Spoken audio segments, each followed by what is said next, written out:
Okay, y'all, give me 1 second. We're gonna start this.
So, turns out skim milk lasts a lot longer. That wasn't the frozen wing. That Oh, was just another bottle that was open. whoa, whoa. It tastes good. It does.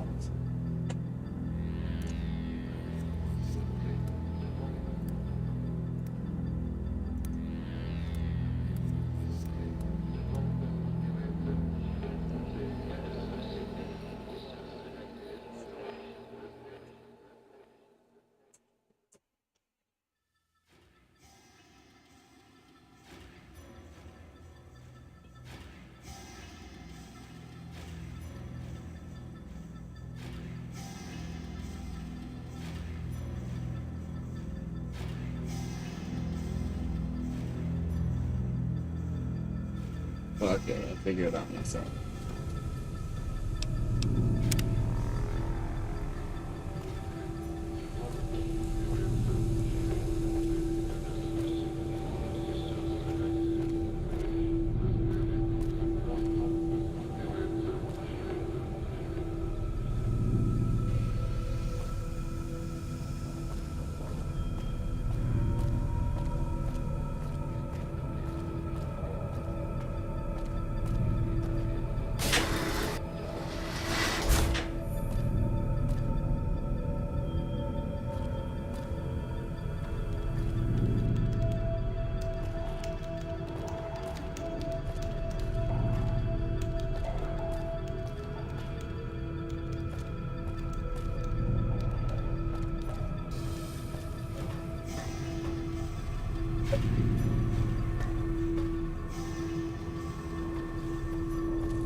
Keep your own whispers, it's not creepy at all.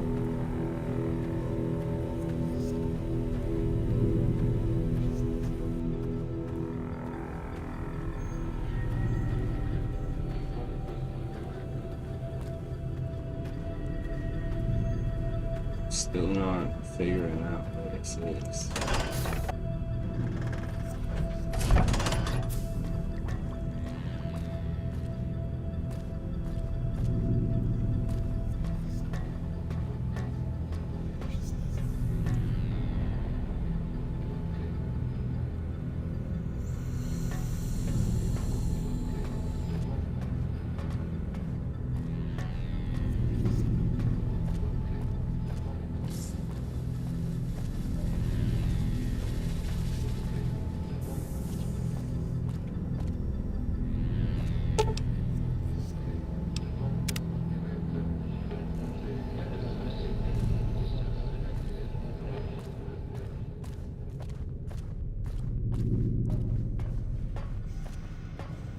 I'm gonna come back with some of the like out of the whisper freaking.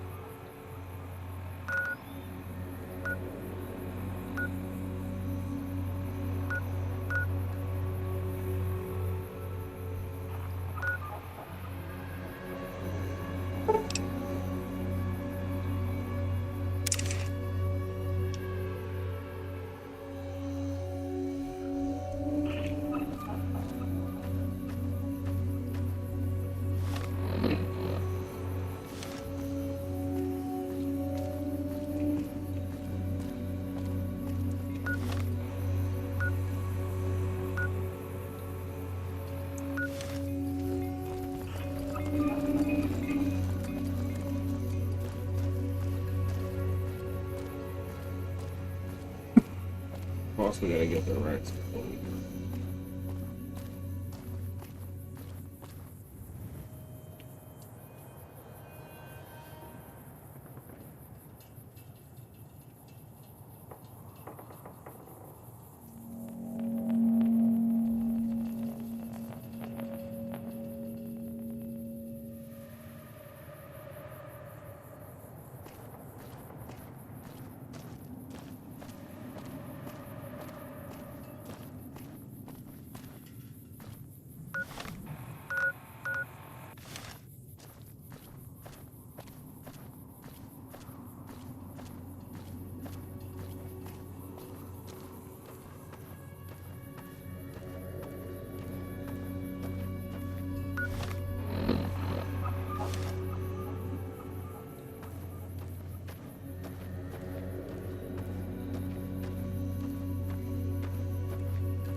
You freaking kidnapped my dog.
I'm legit not sure which way to go.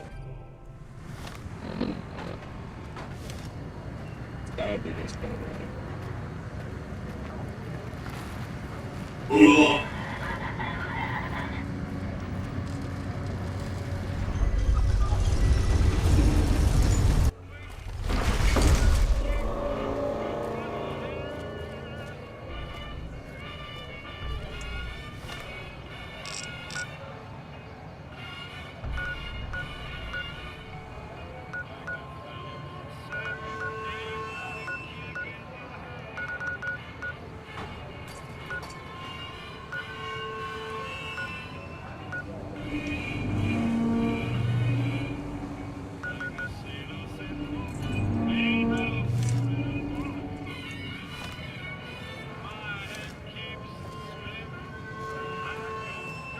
I need to go for this shit, bro.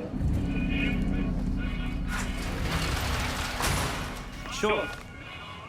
Later.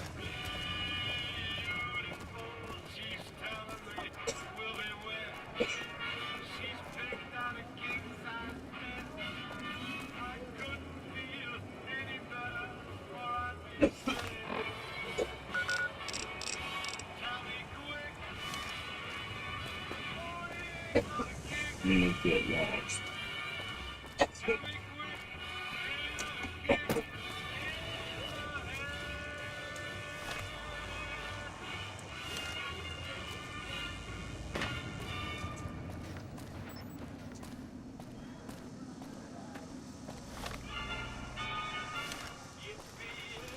He's supposed to be in the lucky probably 8, but someone was in there, he wasn't in there.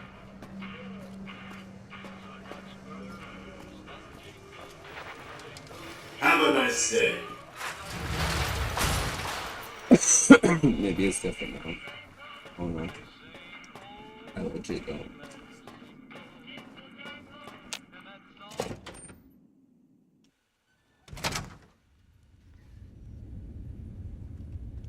Okay, now he's here.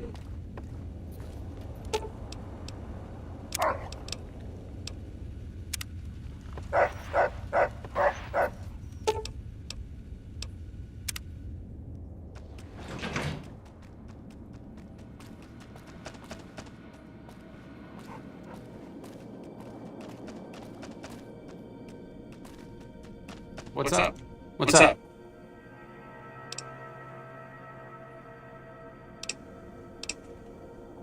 A courier, doctor.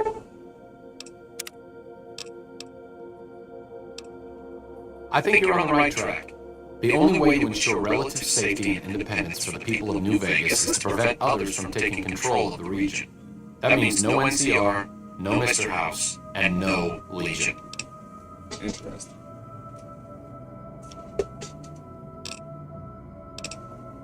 See you around.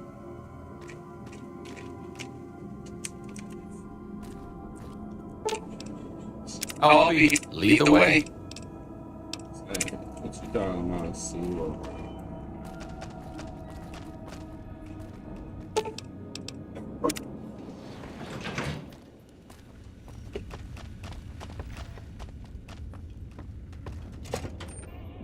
The Strip's not a bad place if you love terrible things and people. they'll never understand the allure of giving away your money to the rich.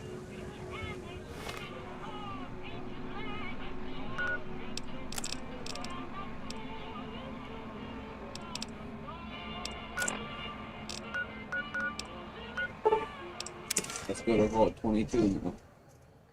Now that I got freaking backup, I feel safer. I got a dog and this other guy.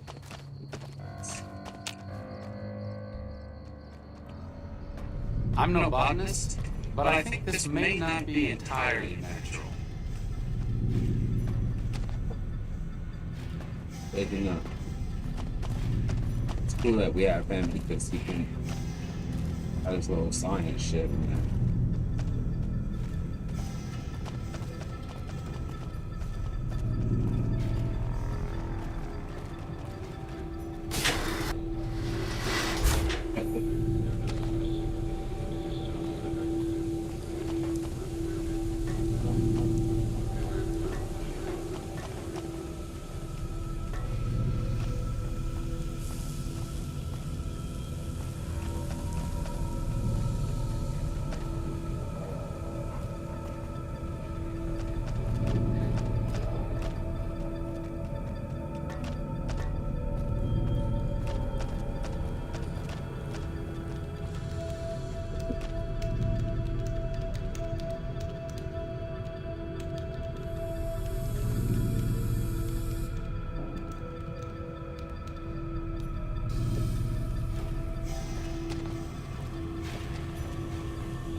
Look how confusing it can get.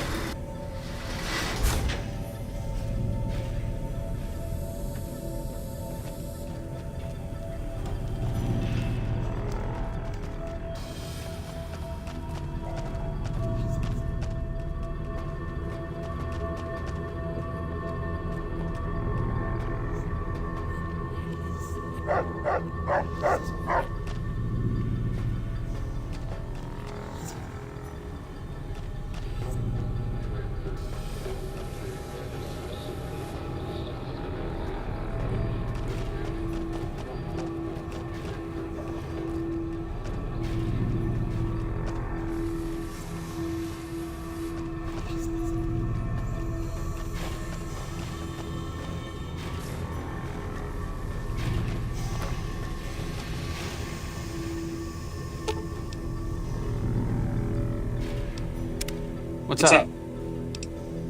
I think you're on the right track. The only way to... I'm really here.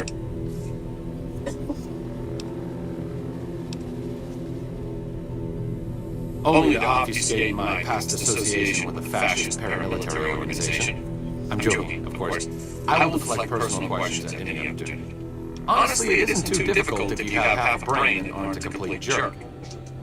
I wanted to help people, and I enjoy learning, so I signed up. New Vegas is in trouble, so I came out here. If someone doesn't step up and try to help the people here, it's going to end very badly. All right. See you around. Yeah, see you around. Let's get following here.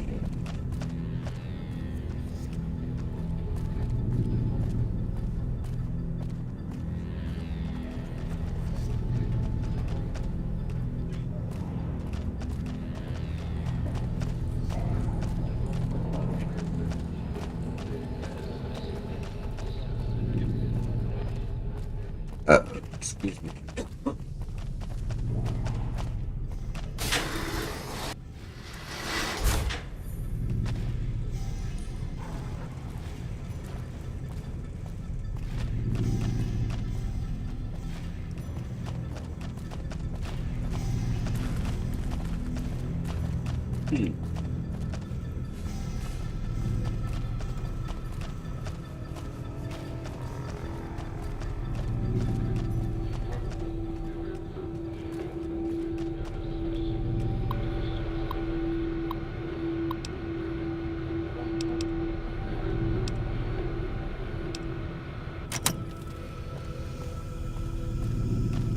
We found Keely.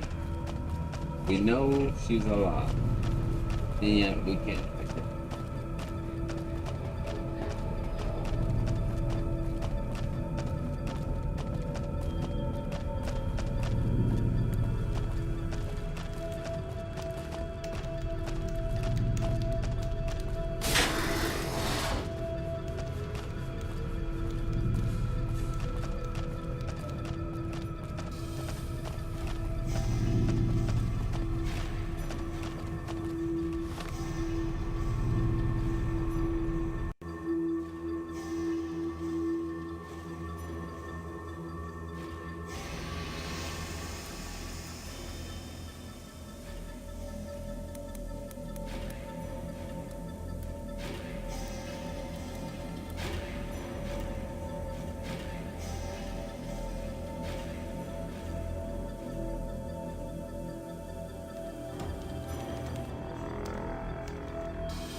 That's all I need to do.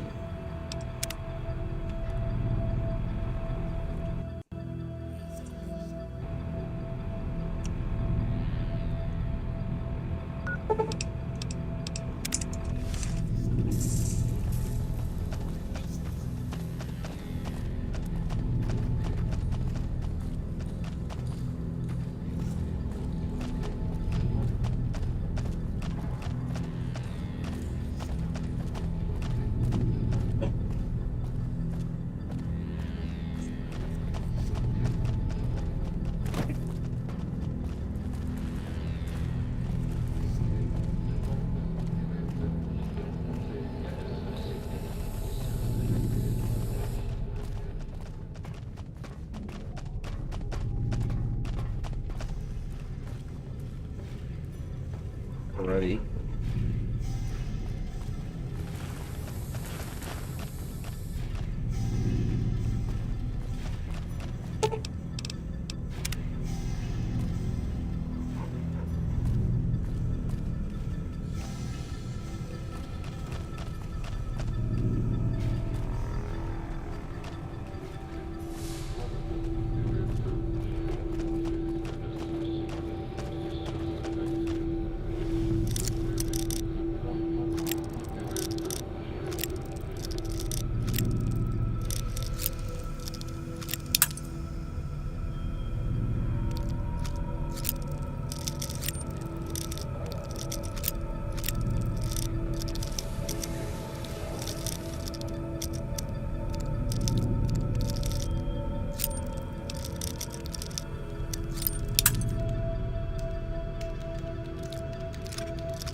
the door was locked behind us, so I knew that was the way in.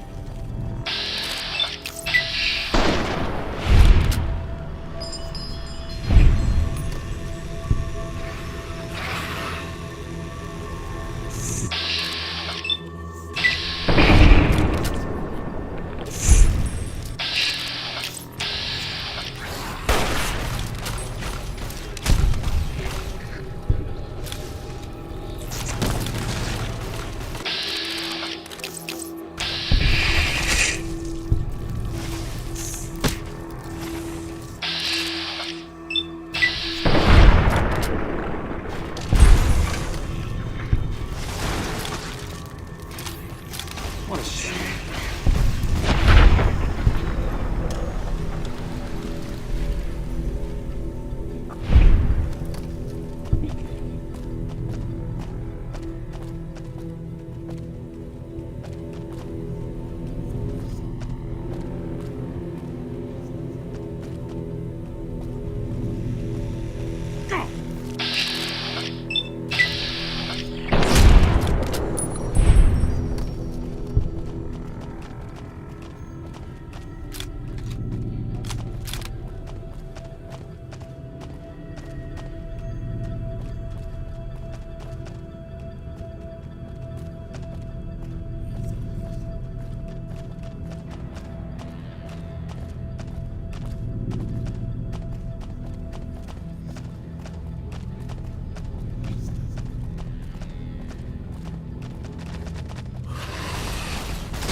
Took your sweet time. I suppose the NCR sent you?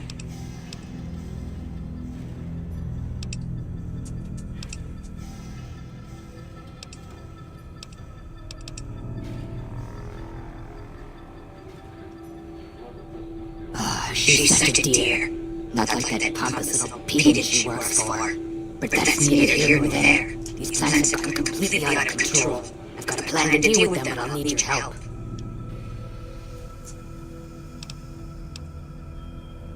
Good. Meet me on the second level, and I'll explain what needs to be done.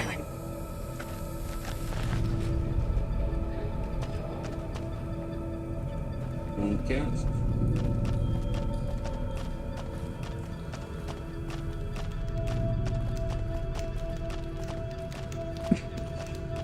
Let's go back to the second level where the rest of it. We finally found freaking Keely.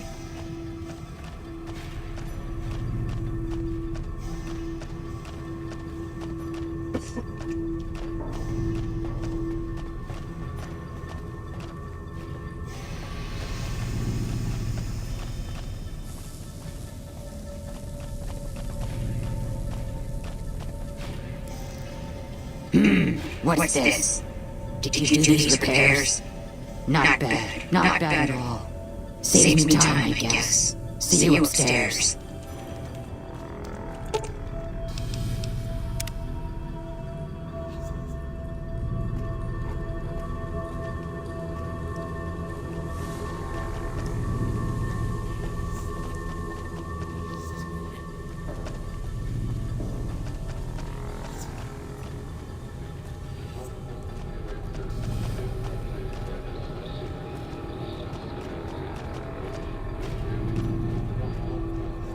It's crazy that Keely was in the room.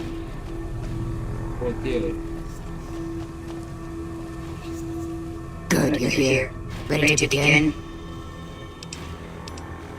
Time is of the essence, so I'll be brief. This place is filled with spores that are toxic to humans, and we need to get rid of them. I've pumped the vault full of a highly flammable gas that, once ignited, should destroy the vast majority of spores. There's one problem, though. The gas becomes semi-inert on exposure to oxygen, meaning the gas will have to be ignited close to where it's being introduced. I need you to find the vents where the gas is being pumped and ignite it. Oh, and survive the resulting blast. Good. Return to me when it's done.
Ah, good. You survived. I was beginning to think you hadn't. You'll be pleased to know that the spores should no longer be a problem. Now all that's left is to ensure that none of this ever happens again. The research that led to these abominations must be erased. I've managed to create a connection to the Vault's backup system from here. I just have to remotely delete all the files, and we're done here.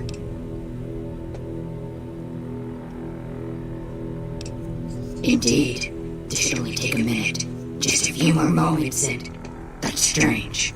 The system says the files were accessed recently and copied to an external source. You wouldn't happen to know anything about that, would you?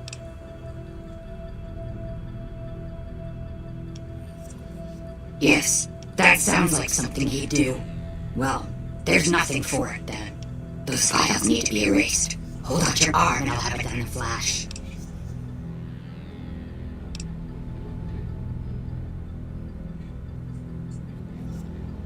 How do you figure that?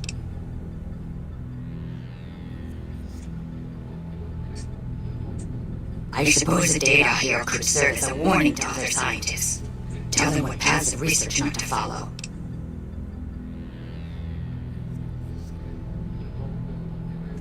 Alright. You convinced me. Take the files back to that buffoon. You make a good point. But I still honestly hope you know what you're doing. I've unlocked the door, so you're free to run along now. Although it pains me to say it, I wouldn't have made it out of here without your help. If you're heading back toward McCarran, tell Dr. Williams that she has my thanks as well. Don't mind me. I have to wrap things up here, gather my gear, that sort of thing. I'll be leaving soon enough.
You have to hand it to the NCR. Get enough hands working together and they can make or break just about anything.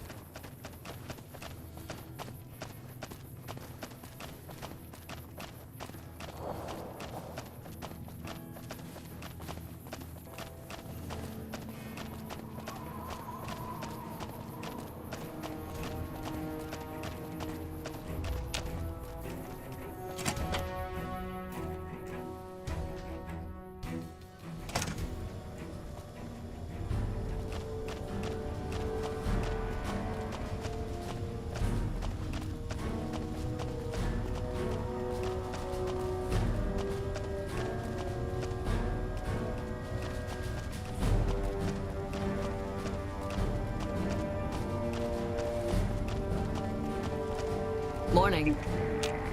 Keely just called in. You should have heard the director. But, wait up! Now look here! She wouldn't let him finish a sentence. Just reamed him out for sending all his people to the vault. I've never seen his face so red and twitchy. Thanks for keeping her safe. Here's the caps I promised. I knew I had a good feeling about you. Of course. Anything. Keely's brilliant, an absolute genius. She plays at being mean, but it's all a front. When you've lived as long as she has, you get defensive around new people. Who wants to make a friend when you know you'll outlive them? I couldn't get her to say, but she talked about the war, the Great War when the bombs fell, like she'd been there. So I'm guessing pretty old. 200 years? Maybe more. Like a Brahmin and a Deathclaw, though I'm not sure which would be which. Bad analogy, maybe. They're both Deathclaws in their way. Keeley hates Hildern. She says he's more politician than scientist, and gets in the way of true discovery. And Hildern hates Keeley because, well, because every time they meet, she makes him look like an ass. In front of important people, usually. Head researcher. Mostly on the dam project, but I help out on other things when they need me. Gotta be flexible. The director? He's very well spoken and knowledgeable.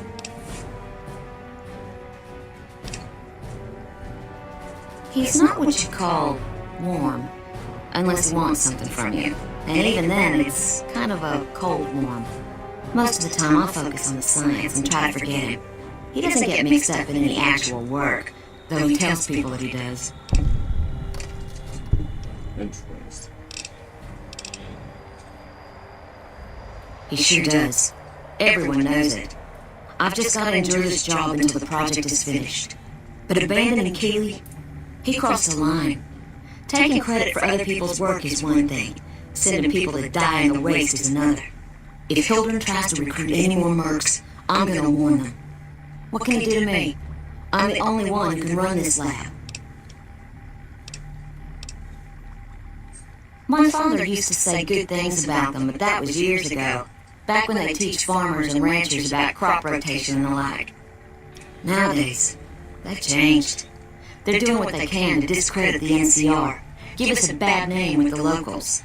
Dr. Hildern trained with them years ago. Not me, though. I'm an OSI girl.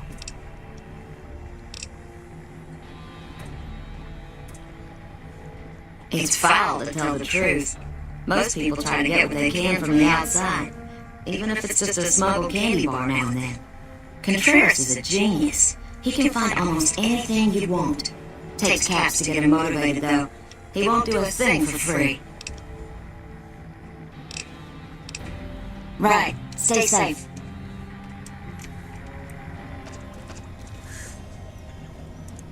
I received a pleasant call from Dr. Keeley. It seems we have you to thank for keeping her alive. Very charitable of you.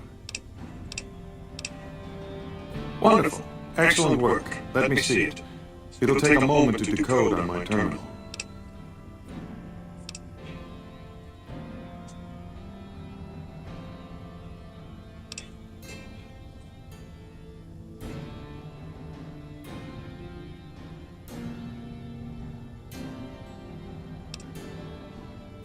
Didn't I? Did you encounter undue difficulties? Clearly not, or you wouldn't be standing here, would you? All that matters is whether the data is intact. I think Williams' decryption algorithms seem to be working. Yes, here it is. The data is mostly uncorrupted.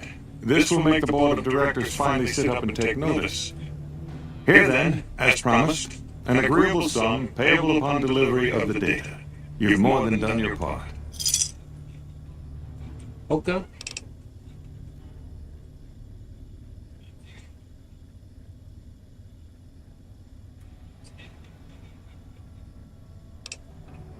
You want to renegotiate your contract? This is a very serious matter. You do understand that, don't you? I realize that one's word counts for a little in the wasteland, but amongst civilized people, one doesn't just demand more than one is agreed to.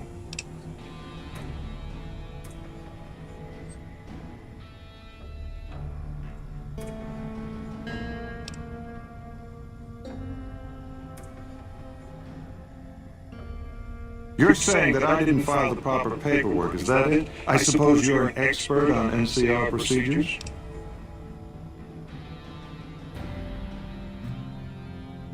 All right, fair enough. No need to bring them. Here, take these caps. That's all of my contracting budget, and it's... Now, I've got to get back to work. I'm sure you understand. Exit's over there. You can show...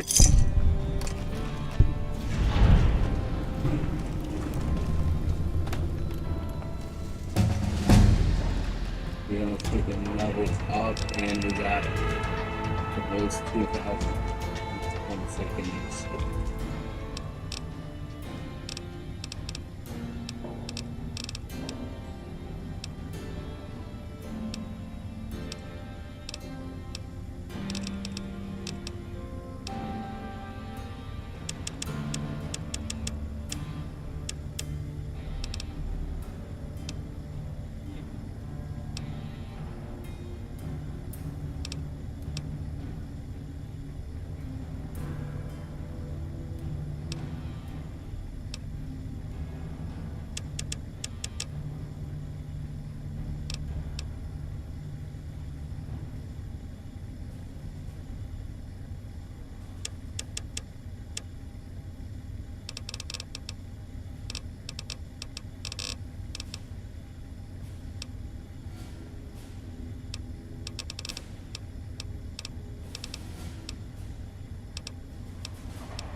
Hello.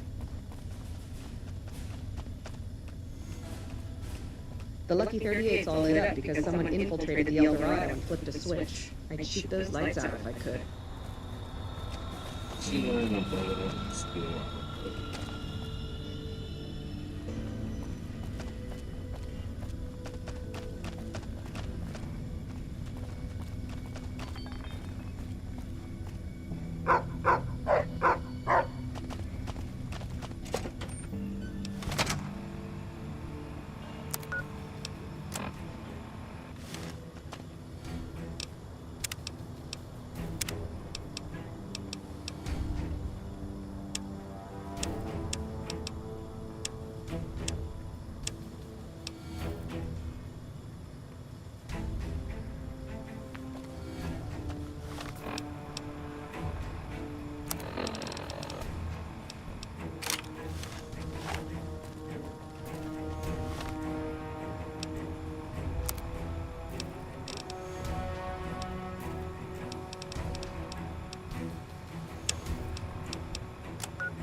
Again, that's why we got the repair.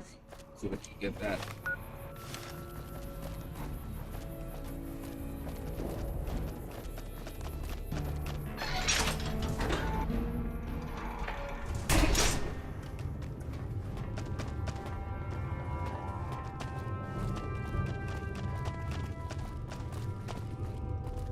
Thank you for getting me here. Jack is a great guy. No problem. Hello, outsider. Need something?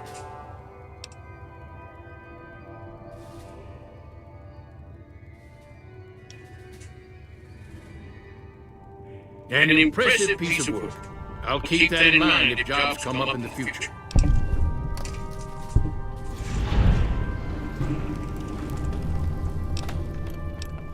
Bye.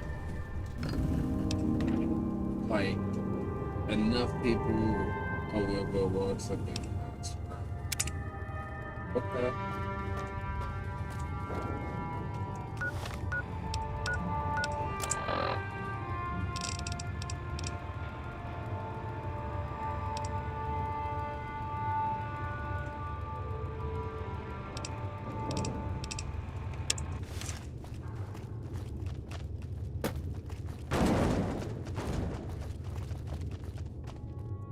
I've never been so happy in my... Like I said... Okay. Later. Things are getting stranger every day.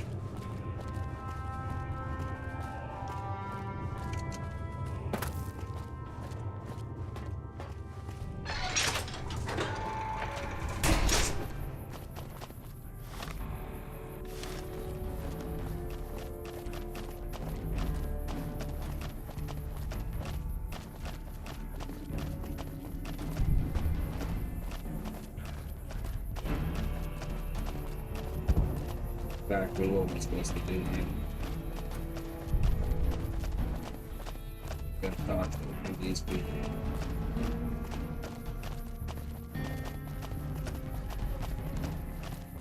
Hi there. Bye.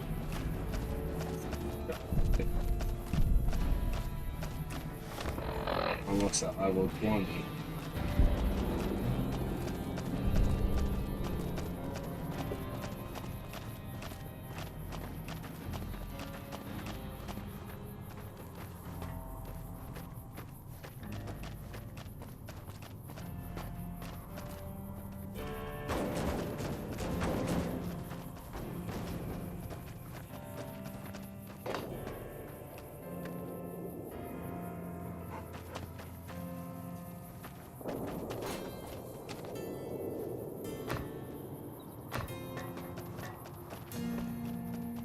Mother Pearl's instructions are clear. You can move freely around Nellis, and artillery spotters have orders not to fire on you. These are extraordinary privileges. Don't abuse them. Long story short, the power failed a few days ago because giant ants have tunneled into the generator room and set up a nest. I led a team down to exterminate them, but there were so many of them. We lost. 2 killed, 3 wounded. Personally, I think it's more than a savage can handle. But if you want to kill those ants and switch the power back on, feel free. That is Sure, anyone can. But there's more than a few down there. See for yourself. One other thing. The ants must be eating gunpowder from the munitions down there, or something. They exploded when hit by a flamethrower. One of us was using a laser pistol. Same thing. Bullets seem okay, just don't hit the artillery shells. Loyal's been working on some kind of weapon to use against them. Maybe you should check with him.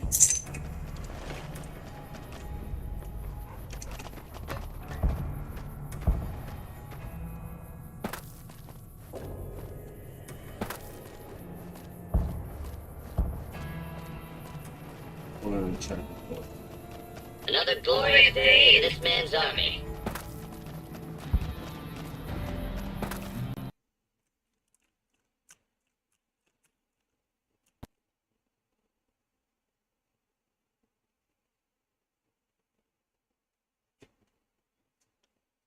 We're gonna get some reactions, probably. A little bit, because I'm gonna die. So let's end it with some reactions.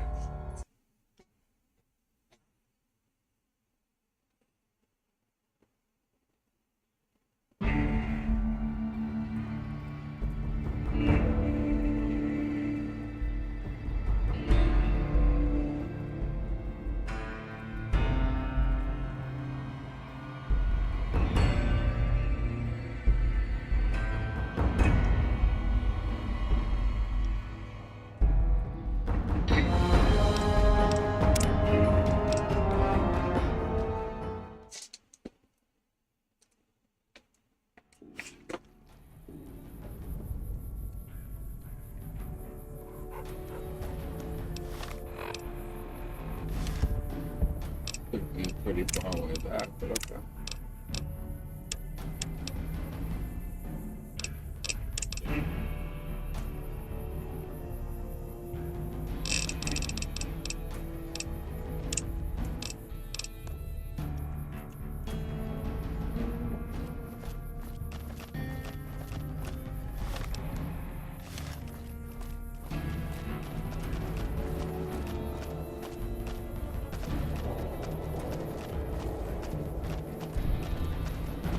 Running this fast travel on this thing.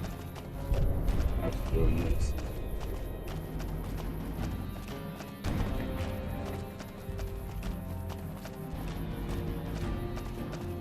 She's right out there.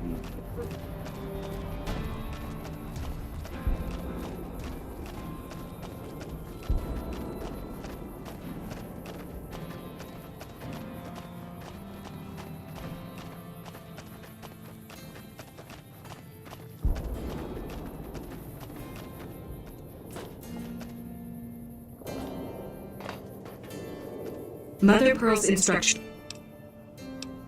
Long.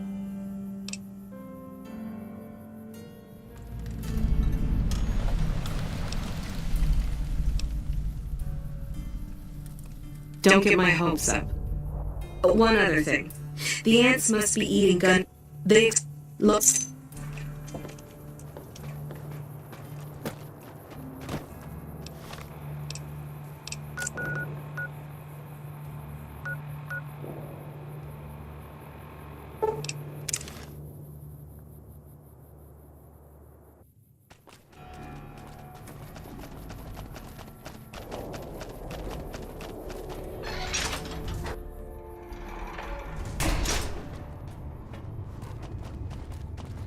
Sorry, no time to talk, outsider.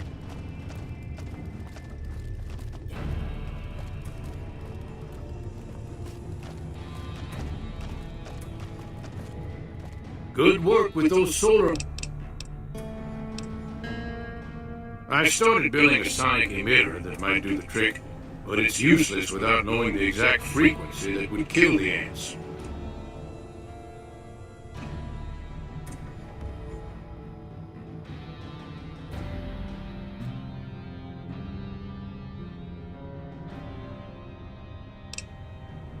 Hot damn, you're right!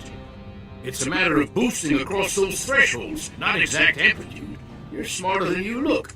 Just so happens I was testing it at 24,000 hertz, so it should be good to go. Place it near their nest and cross your fingers. Signal's too high for people to hear, so no harm done. But it might make you feel sick to your stomach.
This thing is one.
What's going on?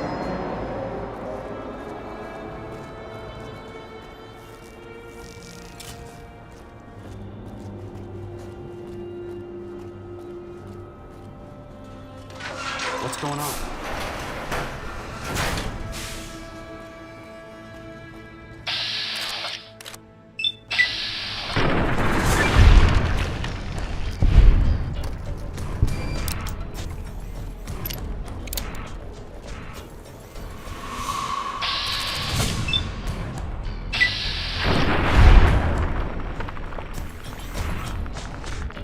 What's going on?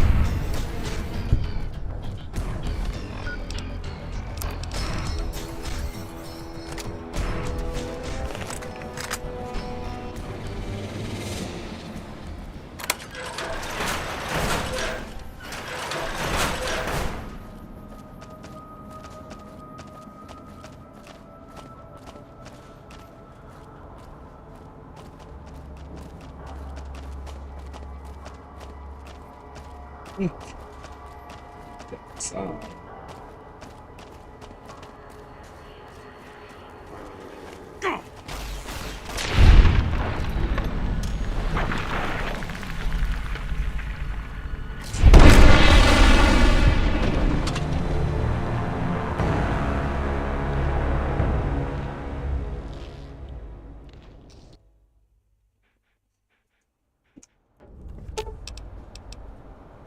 If you would like me to die very rapidly, yeah, I'd rather.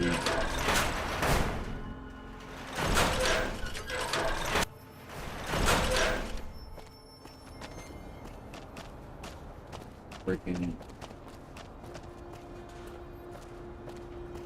do the whatever. Target that she specifically told us not to use laser, plasma, or explosives.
Yeah. Nothing here, I guess.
If we did it.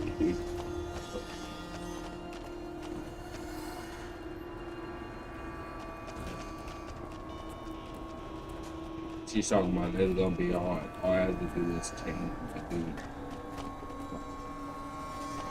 Range to melee. No arguments from me.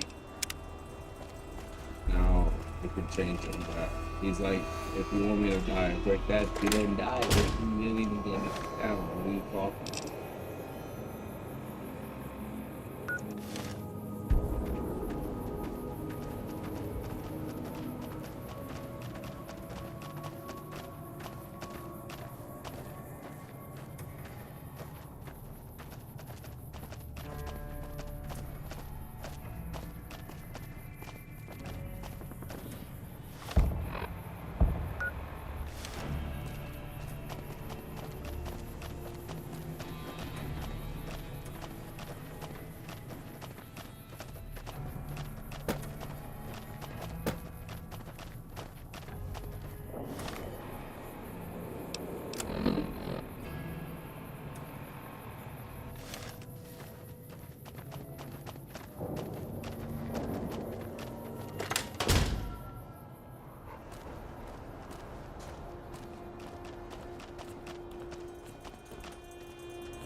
Okay, we have made it.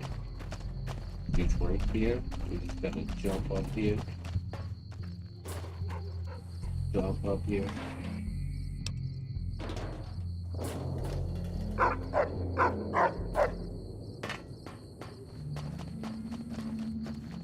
I see the power's back on. The ants are all dead? Maybe Pearl's right about you, because I don't know how you pulled that off. I'll tell Loyal to send someone down to clear out the eggs and repair the generators. Good work. I'm gonna say there is still eggs, and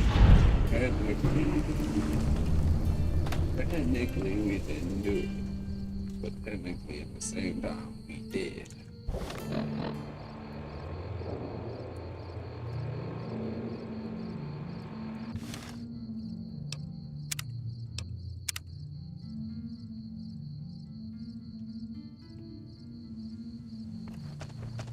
If you can't keep that thing under control, I will. Yo, I thought he was chill. As you want him out. You gotta bring this dude's grab out. Take some up, so hopefully that's enough.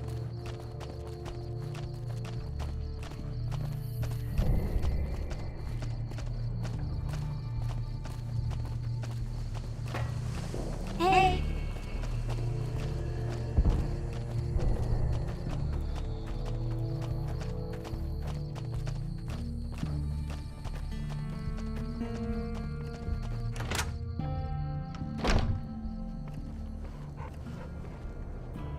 You have done well to earn the trust of my people, child. I believe the time has come for you to show your value in full. The people have come to accept having you around. Find Loyal and ask him about our people's fondest dream. He will tell you what to do next.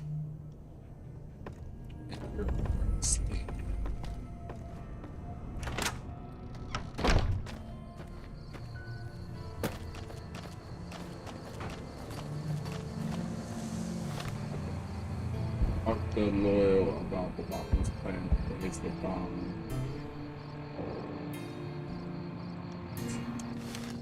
What?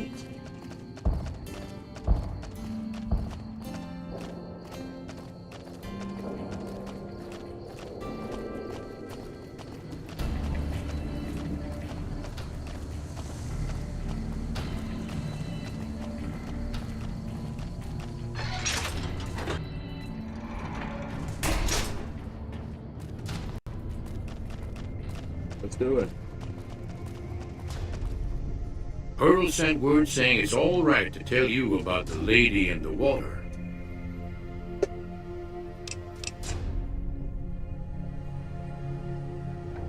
Ain't nothing creepy about it. It's a term of respect. A long time ago, long before the war that killed just about everything that ever lived, a bomber crashed not far from here. A bomber was a flying contraption that could drop explosives down on anything it flew over. Yeah. But anyway, moving on. This bomber crashed down in Lake Mead, pretty damn near intact.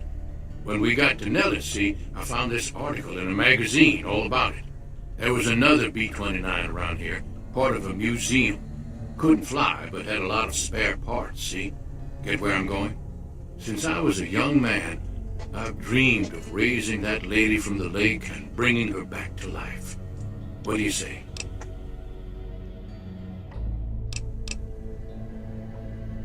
Simple. Attach deployable ballast to the plane and float it on up. Here is a remote detonator. Once the ballast is attached to the plane, just hit the detonator from the shore and let buoyancy handle the rest. Maybe you don't understand. Hasn't been one of us, not a one, to set a foot outside Nellis in over 50 years. You come along with your knowledge of the outside, and it seems the time's come to raise the lady after all.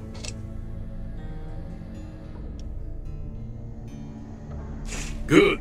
Here's the deployable ballast. Go find the plane, attach the ballast, and hit the button.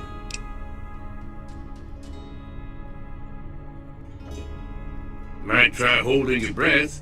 If that doesn't sound good enough, talk to Jack. He was working on a rebreather once. obviously we got freaking talk to him. I didn't know he had to go at the bottom of the freaking order. Are you tripping? Are you tripping? You're gonna have to figure that one. Maybe tomorrow. Saving that. Get some reactions, man. Because holy crap, there's dead ass no way.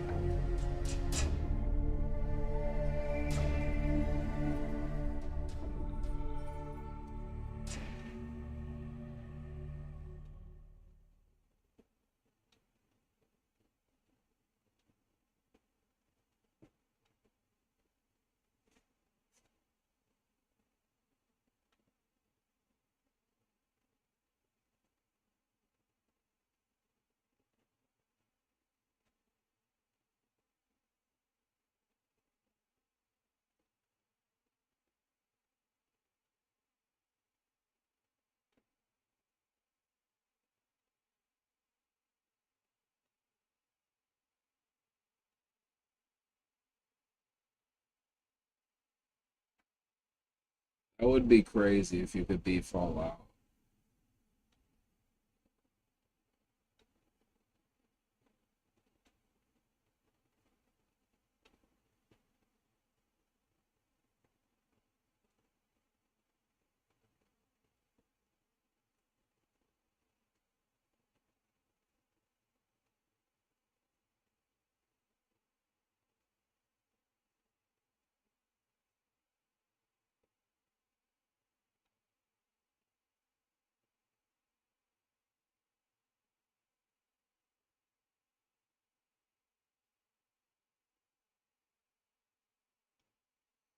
No way someone freaking sped run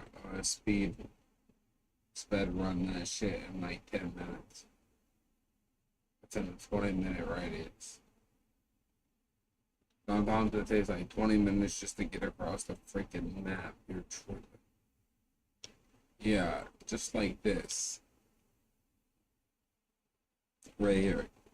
Can you beat Fallout New Vegas while being idolized by everyone? I don't think it's very possible to have every faction in the game liking you at one point. You know what I'm saying? Maybe in the beginning, but like as you play, there's no freaking way. Legit, that feels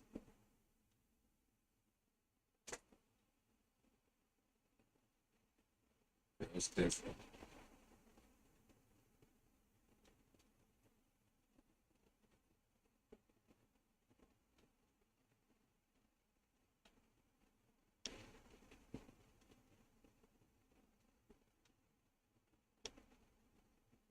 We're gonna watch this. States redraw mid-decade, Virginia should be able to respond. Yeah, it's temporary, but it can help level the playing field for the next election. Supporters say it's about restoring fairness, not gaming the system, and that's why I'm a yes. Same, yes, so the rules stay balanced when everyone else changes there. Booking.com has all kinds of stays. For those who love family resorts, and for those who... It's so much better, in my opinion, my personal opinion, than Fallout 4. And that might just because I feel like I played out Fallout 4 and this new territory. This one though, and the third one, I would love to play the third one on the channel if that's a possibility. So maybe down the road we'll see a Fallout 3 gameplay. You know. Set your shoes down there. What's going on? I see blood all over your hands. What's going on? This is 30-year-old Nathan Fry. Just minutes earlier, police had responded to a fatal shooting and found him bloodied and too shocked to speak. Our victim is here with a shot to the head. It looks like a large amount of brain matter on the ground. What officers don't yet realize is that Nathan isn't just an innocent bystander. He was a vigilante with a murder plot that left the wrong person dead. What you're telling me doesn't match what Shannon's telling me. It's not matching what Christopher's telling me. Nate, listen to me. I'm trying to help you. Nate showed up on the bed, steps back 2 feet, and then I hear bang. Who just fired on, Nathan or Chris? Well, that's what we're going to figure out, okay? One of you guys better take them away before I see them, because I will kill them both. What? On November 6, 2022, a distraught woman called 911 reporting that a fatal shooting had just occurred in her house. 911 location of your emergency. Wait, an ambulance, somebody's been shot. Are they outside or inside? No, they're inside the house. Okay, is someone there at least controlling the bleeding? I don't know. Okay, do you know where they were shot at? Now, she's in the chest or somewhere. It's in her head. She's shot in the head? Yes, she's okay, not. Oh my God. Is she awake at all? With a shotgun. Oh my Shot God. in the head with a shotgun. Yes. Was this accidental? Is the gun still on scene? Yes, it is. Okay. Alright, I just want to request that no one touch that weapon. I do have law enforcement and medical heading to you, okay? Officers rush to the scene where they're met by a man seemingly in a state of complete shock. Commander, where's everyone else at? They're downstairs? Okay, just set your shoes down there. What's going on? I see blood all over your hands. What's going on? Chris got in an argument and he started throwing things. Who did? Chris. Oh, her and Chris? Okay. He started arguing, he got close and loud and picked up something and threw it. And Were you in the room? I had just gotten it back. Okay. Did he pick up the rifle? Or a shotgun or what? Alright. Just come over here. I'll put you in the car. The first person officers encounter at the scene is Nathan Fry, who appears extremely shaken, claiming a man named Chris was arguing with someone inside the house before gunfire erupted. At this point, officers have no idea who Chris is, but they would very soon uncover just how central he is to everything. Suspecting Nathan might have been involved in the shooting, officers quickly detain him. Meanwhile, more witnesses begin to exit the house. One of them is Shannon, the woman who called 911. She also lives in the home and was a close friend of the victim. But what Shannon is about to tell the officers doesn't align with Nathan's claims. Okay, what was going on? We're up there fighting. Anybody else see it? No, I heard it. Okay. In my room, and obviously Nate pulled out the shotgun. I don't know what happened. Nate pulled out the shotgun? Yeah. Okay. Alright. Because everything, he's got Jim's mad all over him. Okay. Chris says. Chris says he pulled it out? Yeah. He's always carrying around weapons. Nathan is? Yeah. Okay. Just have a seat right there. Who else is inside besides Chris?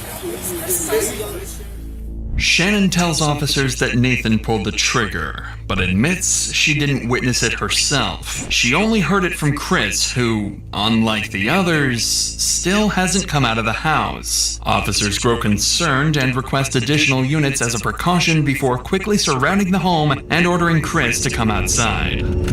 Chris, come on over this way, man! Okay, come on over here. Come to me, son. Make sure you got no weapons. Okay. So what happened, man? Talking about opportunities that they're taking in there. Right. Got upset. Came at me. Back. Shotgun. Came at me again. Saw the gun go off. I thought he was loaded with some kind of water. Sprayed down. And okay. I realized I hadn't been shot. Okay.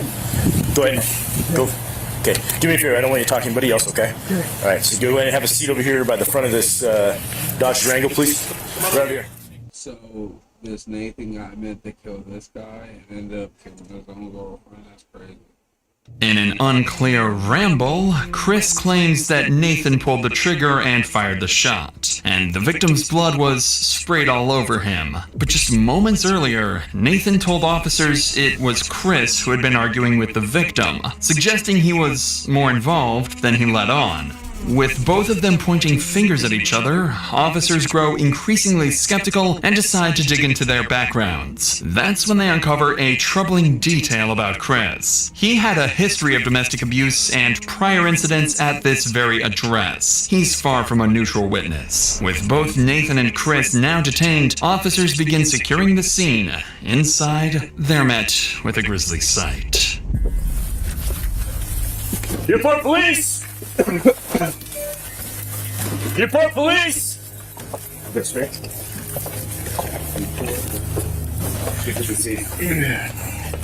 Alright, she's getting here. Alright, you want to go right there? Yeah, it's obvious. Yeah. And there's a lot of blood on the ground, so our victim is here with a shot to the head. It looks like large amount of brain matter on the ground. Shotgun? Shotgun, that's what initially is being said, yes. The victim is 44-year-old Jennifer Lee, a resident of the home and a mother of two. It turns out the police department was familiar with this address, having responded numerous times to heated confrontations involving Jennifer, her ex-husband Chris, and her current boyfriend Nathan. Records indicated Jennifer shared a complicated history with both men, and more recently, tensions had escalated. On several occasions, Nathan reportedly stepped in during conflicts between Jennifer and Chris. But on this day, the line between protector and aggressor would blur, as detectives later learn how things tragically went off course. My guess is... For now, though, officers had to break devastating news to Jennifer's son, who had just arrived at the scene. Hey, there's no easy way to say this, buddy.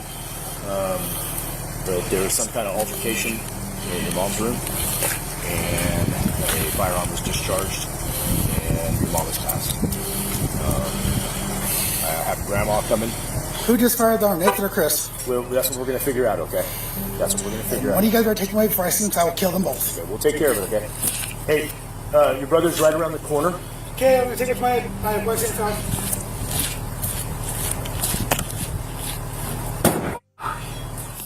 Overwhelmed by anger and grief, Jennifer's son leaves the scene after hearing the tragic news. Minutes later, Jennifer's mother would also arrive at the scene, completely unaware that her daughter was gone. Natalie? I'm here. Second, so I can talk to you. Real quick. Nancy, shut up. This is Jerry Horton. He's one of our chaplains here. Hi. Okay. Somebody's dead. Yes. Who? Jennifer. Oh, God, no. I'm sorry. Yeah. Horton, he's one of our chaplains here. Hi. Okay. Somebody's dead. Yes. Who? Jennifer. Oh, God, no. I'm sorry.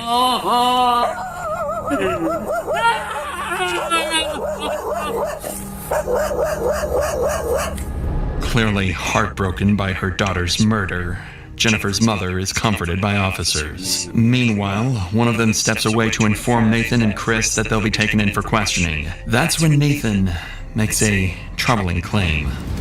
Hey, Nate. For everyone's safety, where did you put the shotgun at? I didn't have a shotgun. You didn't have a shotgun? No. Okay, you told me earlier you put it away. They had it put away. Who put it away? Jen. And had the gun put away? Okay. Then how did somebody get shot if the gun got put away? I don't know. They were fighting all night. Okay. But all I'm worried about right now is where the gun is. Just because that place is a disaster. Just walking in there to search, I don't want the gun to go off. I don't see them also. Okay. You don't know where you put it? I didn't put it anywhere. Okay. All right. Hang tight then. Nathan insists that he never even had a gun, a claim directly contradicting his earlier statement about what happened inside the house. Because of this inconsistency, officers suspect Nathan isn't telling them the whole truth. But this would only mark the beginning of growing uncertainty around his true role in the fatal shooting. But before we continue, life can change in an instant. That's what happened in November 2021, when a father of 2 was tragically shot and killed while attending a pop-up party held at an Orlando business complex that lacked proper security. His grieving family needed help fighting for accountability, facing powerful property owners. They turned to the sponsors of today's video, Morgan & Morgan. They're excited for you. They've achieved significant risk for questioning.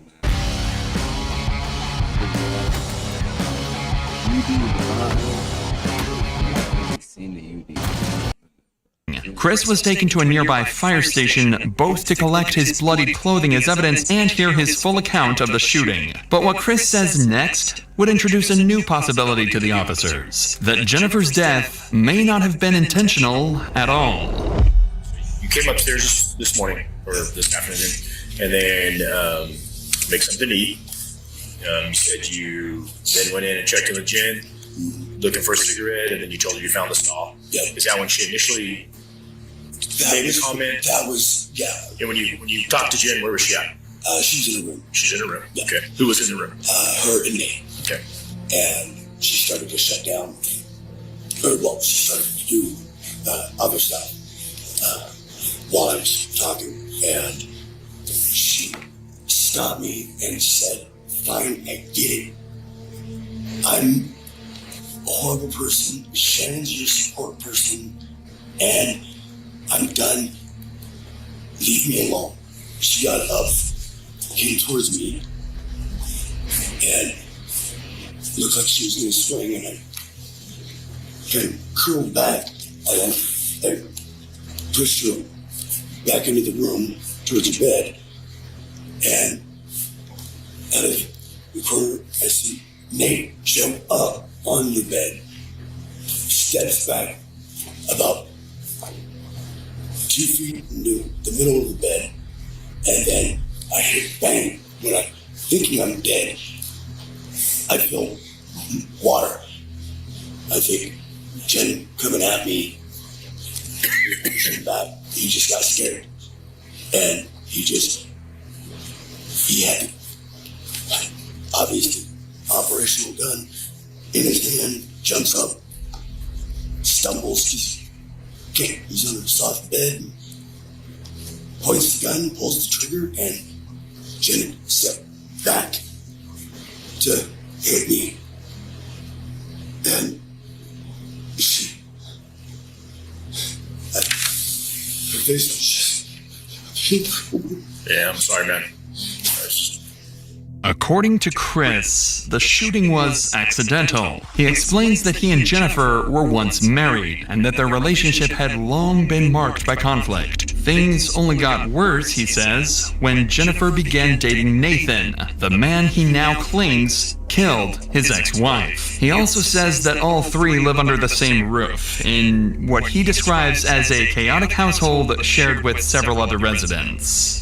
At this point, officers are deeply conflicted. Chris has a documented history of domestic violence and was found covered in blood, but despite that, multiple witnesses claim it was Nathan who pulled the trigger, killing his girlfriend Jennifer. Meanwhile, Nathan hasn't accused anyone, but his shifting story and failure to provide a consistent explanation have raised serious red flags. By now, investigators believe Nathan is the more likely shooter based on witness statements, the location of blood spatter, and the brain matter found on Chris, suggesting he was standing nearby when Jennifer was shot. But the only question is whether it was intentional.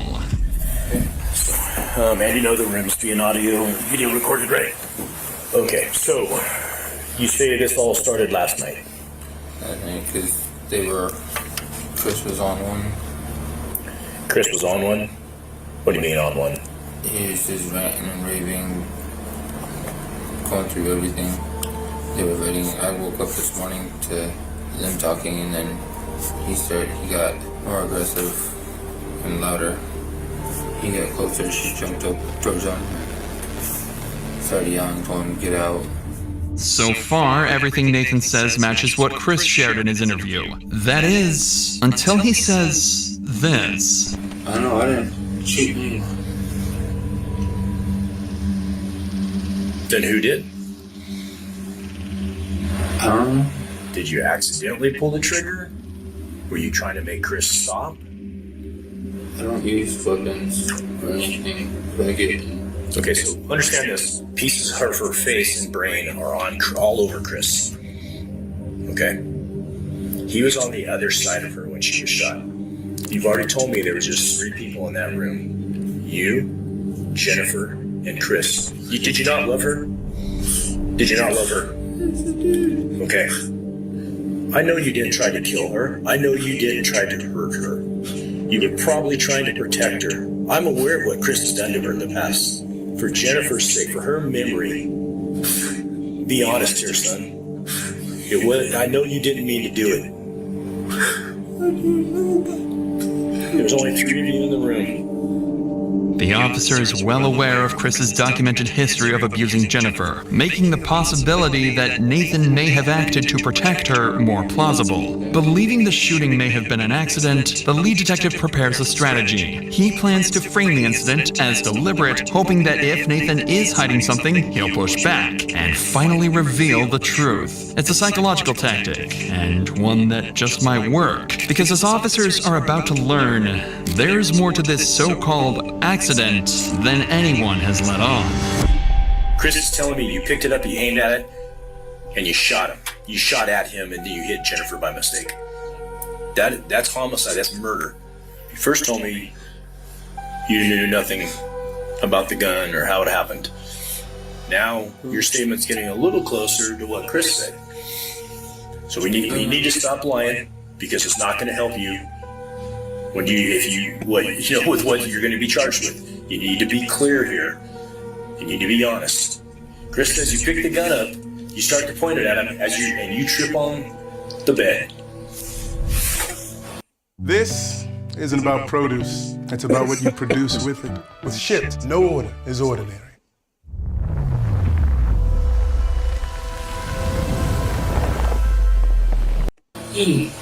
Okay? So you just pointed the gun at him to make him leave, to make him stop. Is that what happened then? Okay, you were not wanting anybody to get shot. Because that makes a lot more sense. And when you pointed the gun at him, is that what you felt?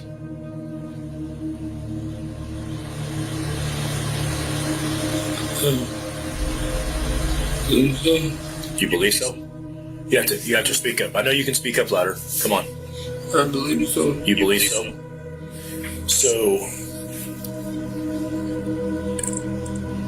this shotgun sounds like it belonged to Stewart, the gentleman that just recently passed away, right? A lot of his firearms were either destroyed or damaged in their house fire that they lost, right? So you were working on some of them, trying to get them. They were damaged, it sounds like, in the fire. Okay. How about the shotgun? How many times did you guys take the shotgun? It's still iffy. It was still iffy? What do you mean iffy? No, it's not fully put together. But the actual stock anything. For that shotgun to fire, you have to cock the hammer back. Very touchy. What's very touchy? This one doesn't have anything very securing it, so it's loose. What's loose? The mechanism. So I understand it's very touchy, but if it is functional, there's enough pressure in that spring that there's no way that the hammer could fall back on its own. Did you pull the hammer back? No. Then how did the hammer get pulled back? It was already pulled back. Obviously, you had your finger on the trigger. There's no trigger guard. Anything. There's no trigger guard? No. Okay. There's missing a lot of pieces. I just picked it up and grabbed it. I understand. So I can understand no trigger guard and the trigger could get hit. But I did not pull a hammer back intentionally.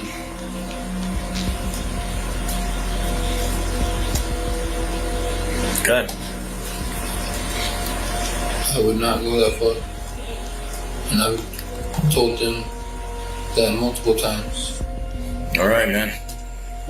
In a strange turn of events, the situation finally began to make sense. The shotgun recovered at the scene wasn't a standard firearm and appeared to be partially rebuilt, missing several key components. It was the same weapon Nathan had been working on himself, an unstable, unfinished shotgun with no reliable trigger system. Nathan tells officers he was trying to protect Jennifer during an escalating argument between her and Chris. After Chris pushed her, he grabbed the shotgun, hoping to scare Chris off by pointing it at him, but in the chaos, he lost his footing and the unstable weapon discharged, killing his girlfriend, Jennifer. And just like that, he confessed to firing the shot that killed her. With all witness accounts largely consistent and Nathan admitting to accidentally firing the gun, he was ultimately convicted of 1 count of first-degree manslaughter and 1 count of first-degree unlawful possession of a firearm. On February 8, 2024, just weeks after his plea, Nathan Fry was sentenced to 12 years in prison.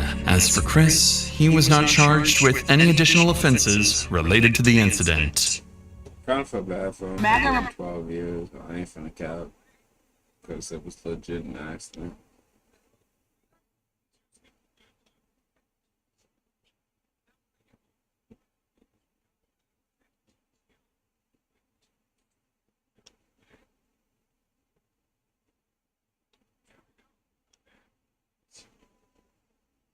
So tell me how those conversations went. Well, I told her, I said, you know, I'm not happy about this. I ain't going to live like this. Mm-hmm. I said, you know, they need to go. I am here. You know, I offered to cook her anything she wanted. Her mom, like I said, wasn't able to physically help her do anything. Yeah. And like I said, I felt intruded upon. I felt disrespected. And, you know, I pay the bill on that.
So tell me how those conversations went. Well, I told her, I said, you know, I'm not happy about this. I ain't going to live like this. Mm-hmm. I said, you know, they need to go.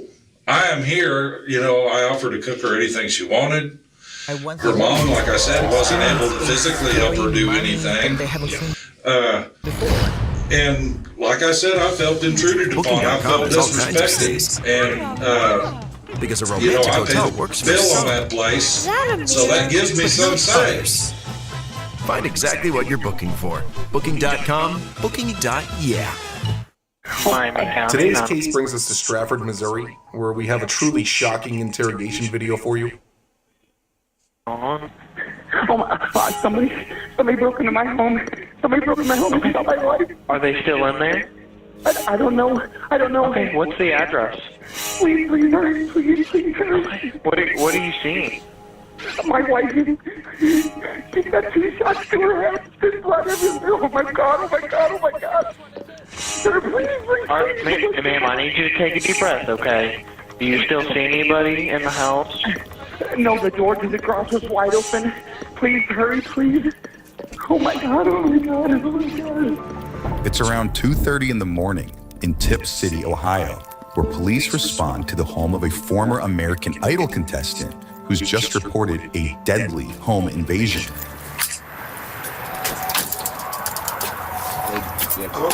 Corey?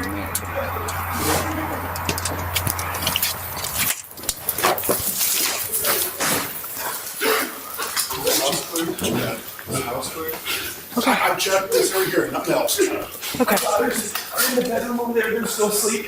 Okay, have you checked on them? The 911, yes. As of right now, no one else comes in here, period. No, every door. No one.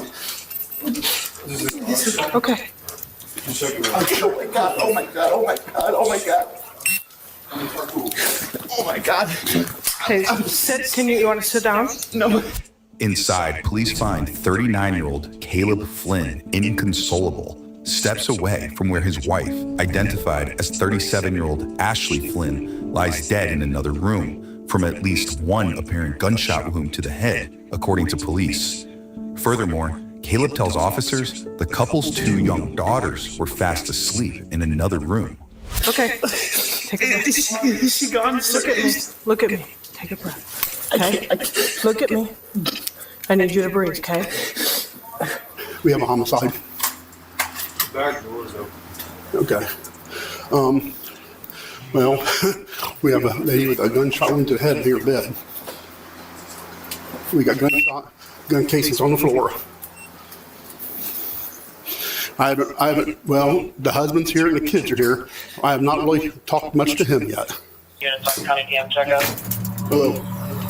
Good. I think we're good. Okay, do you need anything? I don't think so. We just, only one squad is allowed to come in here and that's it. We have homicide. Do you want me to have other counties in the area for you guys? Yeah, if you want to, because we found the side door open. Is our dog working? Did Toby come in? Everything? Yeah. The back door is open. There's like a door on the side right there. It's open, so. You guys cleared the garage and everything? Yeah. We didn't. The truck, the center console with truck's open, and that's where he said he keeps his gun. So. Who shot? The wife. In the same ring as him? Yeah. In her bed. In the bed. I haven't talked to him. Corey's the one that's talked to him. We need to find out the timeline. Let me talk to her. What do you want us? Huh? From now on, we need to make sure we take a log of who goes in and out of the house. Yeah. At some point, we need to talk to him before until Mike gets here. Yeah. Because what's the timeline here? Right. How long? I mean, she looks like she's been gone for a while. Really? I mean, from what I could tell. I mean, where's he at? Well, we haven't talked to him. Do you want us to wait? Yeah, I'll wait and talk to him. Yeah. Wait for. Until they. All we're gonna do right now is you're just saying that's it. I know you're not certified. Tell me this. How long do you think she's been gone for? I mean, it's probably not long. Okay. We're just trying to figure out why in the hell, where was he at? Because we got here about a burglary call. Yeah, I'm guessing, but not hours. Okay. But they'll be able to get her body temperature. Okay. And they will be able to tell you a time. Okay. It hasn't been 5 hours. No. Okay. Her color her color was still good. Okay. And that color was good. Okay. It was gray matter at the exit wound. Yeah, I see what I mean. She's gone. Should we try to find like a time frame? Like, I'll go from the time he called. So I would say within the last hour, half hour. I mean, I talked to the squad guy. He said that it looked like it was recently done. Like it wasn't something that was. He would have heard something. That's what I'm talking about. I want to talk to him, but don't know how far I should take it without detectives being here, especially if we don't know. I mean, should I ransack him? Yeah. You know.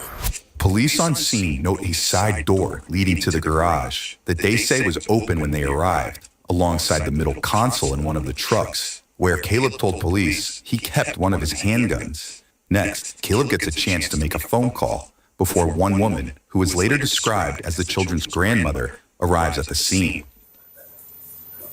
Mommy, God,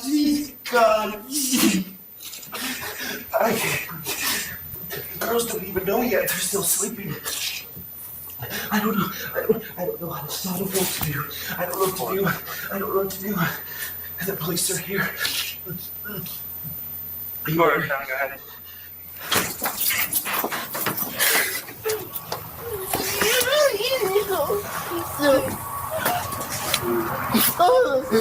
Come on, honey.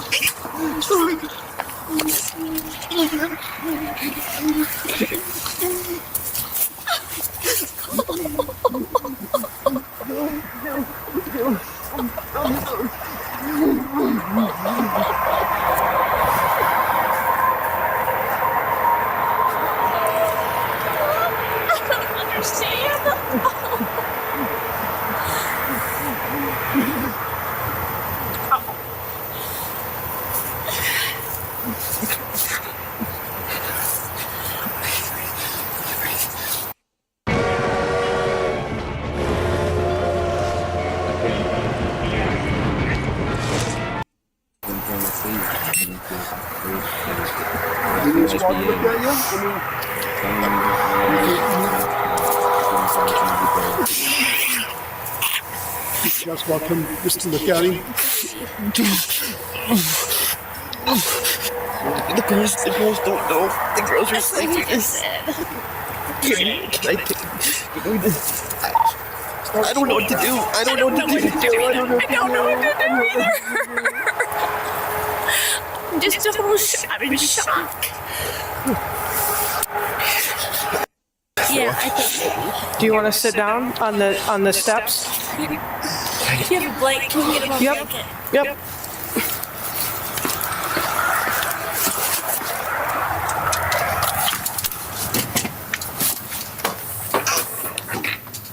Give him a blanket.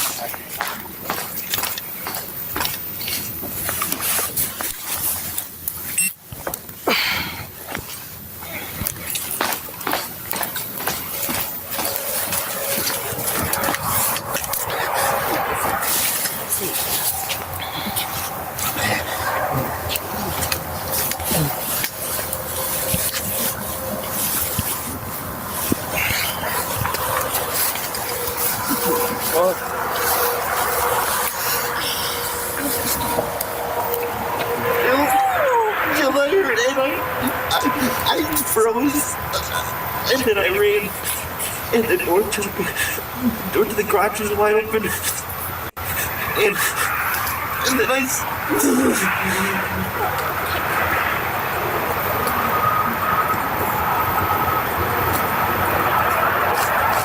How long were you here before we got here? Like 20 seconds? Yeah, not too long. Okay. Because I think I seen you guys' lights. Yeah. No cars came driving out of here? No, I didn't see nothing. I didn't see anything either, all down Hyatt. And I didn't see I came, first when I came in, I started going fast, and they said, yeah. I hit my siren. Oh, yeah. And then I turned the siren off a ways down, so I didn't scare no one. Yeah. And then I couldn't find it the first time. Well, the side door is what's open. It's open still? Yeah, it is. There was a fridge in front of it, like on the inside of the garage, and it's like someone pushed the fridge to open the door, and it's still open. Okay. So, I mean, fingerprint. According to a criminal complaint, investigators would later allege that Caleb led officers astray by staging the crime scene after allegedly carrying out his wife's murder.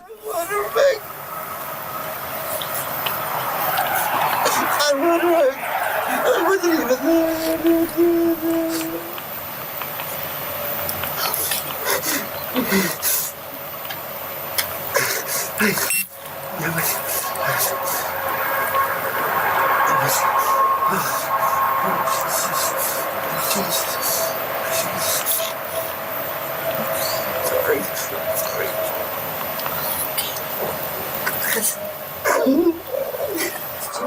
just happened? That he just called Yeah. Yeah. I would say probably 40 minutes ago now.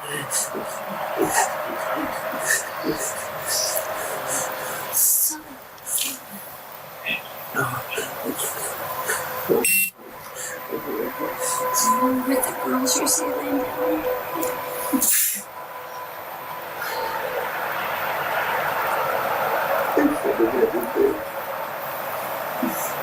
Sounds like you know, she knew. She told me to sleep on the couch and have coffee. I shouldn't have listened. Is there any other signs of anything? He's walking to the mountain's daughter? The detectives will come and talk. The detectives will come and talk to him about it.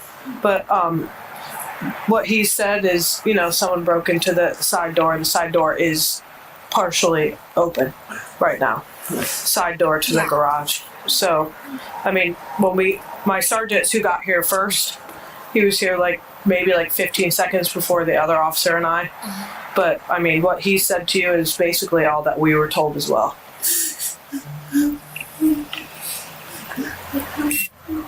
But there's no signs of any rustle or disturbance? I'm not going to lie to you. We try to limit who goes into the room itself. Yeah. My sergeant went into the room itself, so I didn't. I just saw from the outside. Well, she was just late. Yeah. She was just laying there.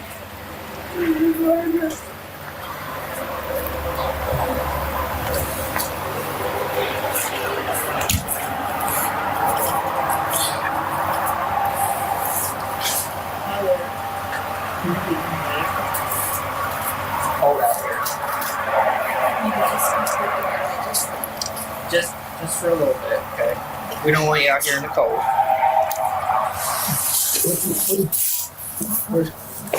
I'm gonna stay on the porch in case. Caleb is briefly taken to an ambulance by medics before emerging minutes later. Let's go. Let's walk up this way. Do you want to talk to her? Do I? No, you don't need to. Hey, Mike. Do you mind if he goes inside and sits on the couch, or? Yeah? Okay.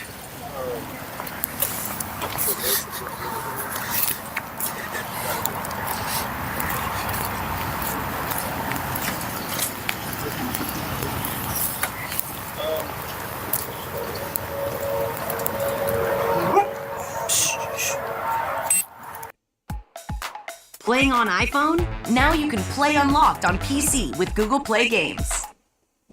Caleb is allowed back inside the home, where officials again redact the screen. That's before one investigator arrives with a few questions for the suspect. Where were you asleep at, sir? I have a really bad cough. So do I. Your mom was telling me that you've got the same thing going on that I do. She sent me out here. Okay, yeah. And I was here. And I heard the dogs shake her, move her collar. Yeah. And it woke me up. And both my girls were sick. Yeah. So I thought it was one of them that got up. So I went to their room. And I laid down with them for I don't even know how long. Yeah. That's what I heard. Okay. From you hearing a gunshot, did you see anybody exiting the room or?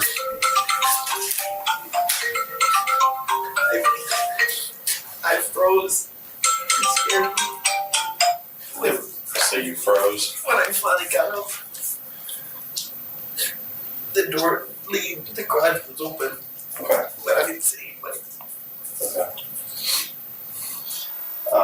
The other thing that I was going to ask is, would you want to leave the home and go with mom because of us being in here and that sort of thing? I don't want a bunch of people in and out of your home and you having to. Yeah. Okay. So, Well, yeah.